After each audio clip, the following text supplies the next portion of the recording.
Nhasi ndine mubvunzo wekuti hatigone kudzosera zvinhu zvinenge zvatyoka kana kugadzira ringave dhoo kudzosera key handle yatyoka,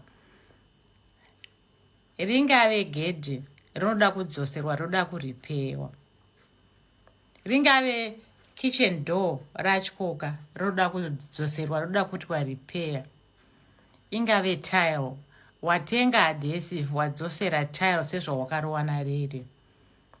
Tinoona kune zvinhu zvikuru zvakadai zvichiitika padzimba dzinosara dzava dilapidated asi dzine vanhu vari kugarapo. Mubvunzo wangu zvakare wobvunza kuti chinosaka kuti imba ine macharging ports uwane akatyoka, charging port iri kumadziro uiona charging port iyoyo yakatyoka yakapunzika asi isina kudzoserwa nemunhu ari kugarapo, chinombori chii? Pfungwa dzedu isusu ndedzekuti tinofanira here kuparadza zvinhu zvatakawana zviripo kana kuti tinoripeya zvinhu sekugara kwatinenge tichiita panzvimbo dzatinenge tiri kana padzimba dzatinenge tichigara.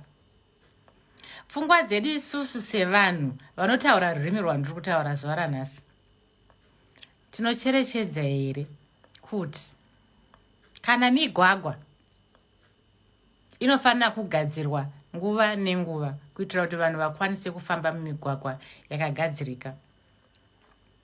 Tinocherechedza here kuti even nzvimbo dzatinoshandira dzakafanana nezvipatara nezvikoro zvinhu zvatinofanira kugara tichigadzirisa tichiripeya everyday nekuti zvinobatwa nevanhu? Sei pfungwa dzedu dzisingasvike pekuti tinofanira kusvika papoint yekuti tinofanira kuripeya zvinhu asi kuti tirambe tichidestroya zvinhu zviri kufanira kuzochengeta our future generations? 100 years from now, vanhu vanotaura rurimi rwandiri kutaura, vana venyu vachange vachidzidzira pai? Uye motikari dzatinoda kutenga nguva nenguva dzichange dzichifamba pamugwagwa ipi?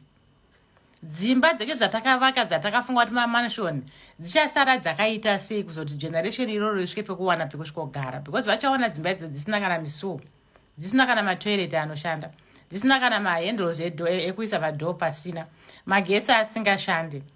Chii chinosaka kuti rudzi rwedu tisasvike papoint yekuti tinofanira kugadzirisa zvinhu zveupenyu hwedu kuitira our future generations? Isu takapinda mugeneration yedu tikaona zvinhu izvozvo zvichishanda, saka chii chatiri kusiyira vana vari kuberekwa iye zvino the next 100 years?